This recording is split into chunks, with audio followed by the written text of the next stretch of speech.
බුදුරජාන් වහන්සේ වදාලා කාමයේ ආදීනෝ හිතන කෙනා පළමුවෙන් හිතන්න කිව්වා අට්ටි සංකලූපමා කාමවුත්තා භගවතා.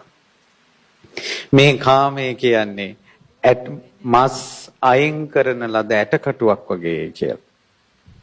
අප්පසාදා කාමා බහු දුක්ඛ බහූපායාස ආදීනෝ විත් බියෝ. ආස්වාදයේ අඩුයි ආදීනෝ වැඩි. ගොඩාක් පීඩා ජනකයි කාමය කියන එක. කාමය කියනකොට එක පැත්තක් විතර නෙවෙයි.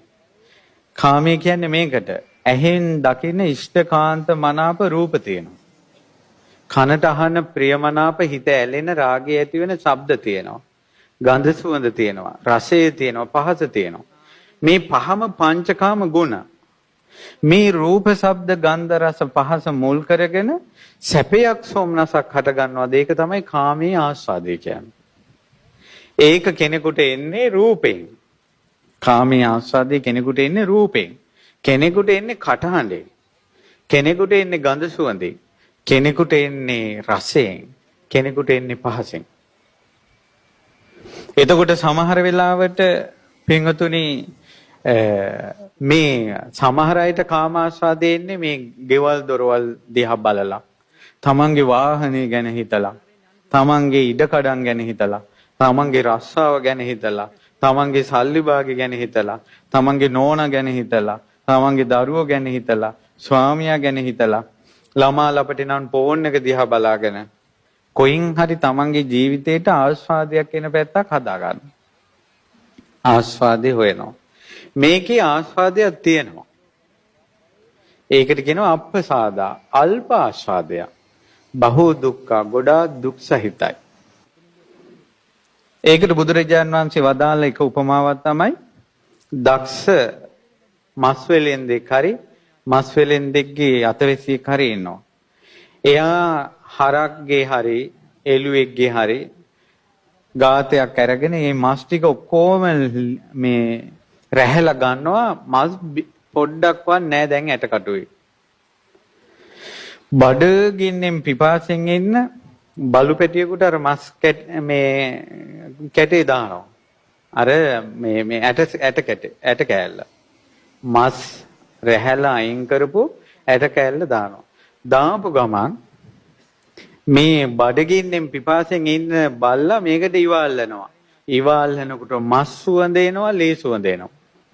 මස් සුවඳයි ලේ සුවඳයි නහයෙන් එනකොට හිතේ බල්ලට හැදෙනවා මොකද්ද? මස් කෑල්ලක්. ඊට පස්සේ ඒක අර හිතේ තියෙන මස් කෑල්ල කණ්ඩ අර මස් කටුව ලෙව කනවා. කවදාවත් හිතේ තියෙන මස් කෑල්ල මස් කටුවෙන් කන්න පුළුවන්ද? පුළුවන්ද? බෑ. ඒක දවසේම ලෙව කනවා. බඩ පිරෙන්නේ නැහැ. පහුවදා ගිහිල්ලා අර මේ මස් කටුව ලෙව කනවා. බඩ පිරෙන්නේ නැහැ. ඔය වගේ කාමය. කාමය කියන්නේ හිතේ තියෙන එකක්.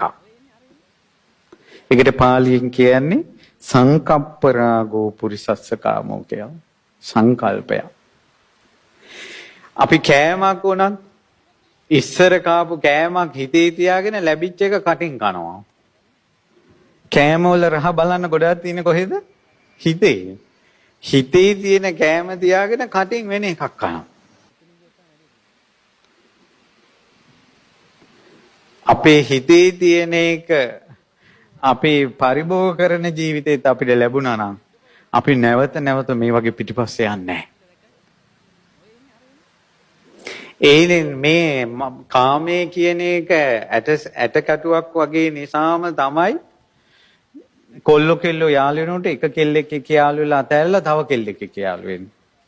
ඇයි හිතේ තියෙන්නේ අර මේ මස් කට්ට ලෙව කන බලු පැටියට එයා ලෙව කාලා බඩ පුරව ගන්න හදන මස් කෑල්ල හිතේ මිසක් ඇත්ත මස් කෑල්ලේ නෑ මේ ඇටකටුවේ. ඒ නිසා ඉවරයක් නෑ. බඩ පිරෙන්නේ නෑ. ඔයාලට මම මේ කියන එක ඔය උපමාව ඔයාලට ඔයාලගේ ජීවිතෙත් එක්ක සසඳලා තේරුම් ගන්න පුළුවන් වුණොත් හොඳටම තේරෙයි. අපි මේ මස් කෑල්ලක් ලෙව කනවා. ඇටකටුවක් ලෙව කනවා. මස් හිතේ තියාගෙන ඇටකටුවක් ලෙව කනවා. කවදාවත් බඩ පිරෙන්නේ නැහැ. ඒ නිසා තමයි මේ ෆෝන් එකෙන් නම් වැඩක් නැහැ මාව විනාශ කළේ මේ ෆෝන් එක කියලා පොලේ ගහලා පහවදා ආයේ ෆෝන් එකක් ගන්නවා.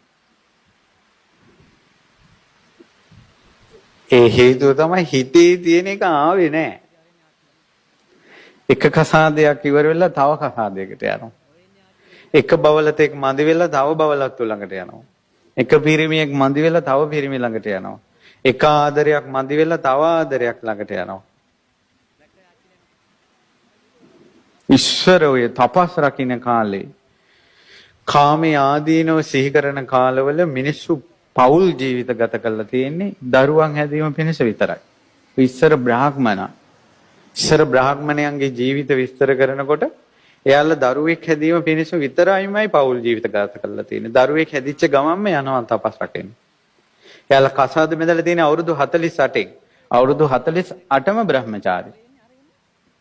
එතකොට අවුරුදු 48ක් බ්‍රහ්මචාරීවම ඉන්නවා. කවදාවත් කාමක දෙයක් කරන්නේ නැතුව අනිවාර්යෙන් ඉන්නවා.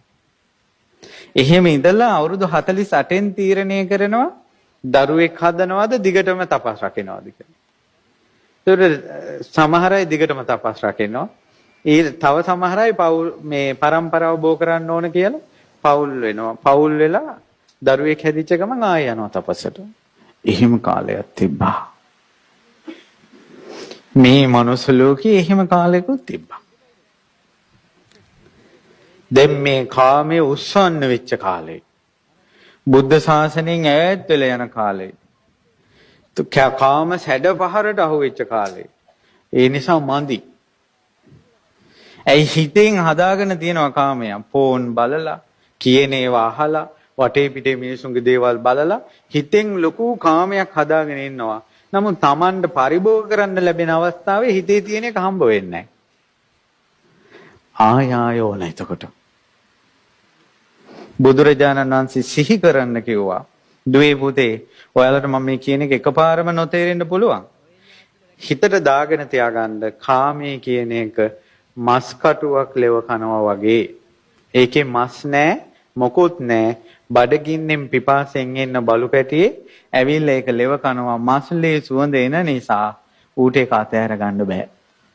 මොහොතක ආස්වාදයක් එන නිසා කාම සේවනයේ අතාරින්න බෑ. වාහනේ කියනකොට මොහොතක ආස්වාදයක් එන නිසා අතාරින්න බෑ. හොඳ ගේක ඉන්නකොට මොහොතක ආස්වාදයක් එන නිසා අතාරින්න බෑ. ඥාති බන්දු මිත්‍රාදීන් එක්ක ඉන්නකොට ප්‍රිය සම්භාෂණයේ යෙදෙනකොට ආස්වාදයක් එන නිසා අතාරින්න බෑ. ගෑන් ළමෙක් එක්ක මැසේජ් කරනකොට කෝල් කරලා කතා කරනකොට අනේ රත්තරන් බබා වස්තුව කියනකොට ආස්වාදයක් එන නිසා අතාරින්න බෑ. පළවෙනි දවසේ ඉඳලා බූරුවා මීහරකා කියලා මැසේජ් දැම්මනම් දිගටම යයිද ඕක? රත්තරන් කියනකොට ආස්වාදයක් එනවා.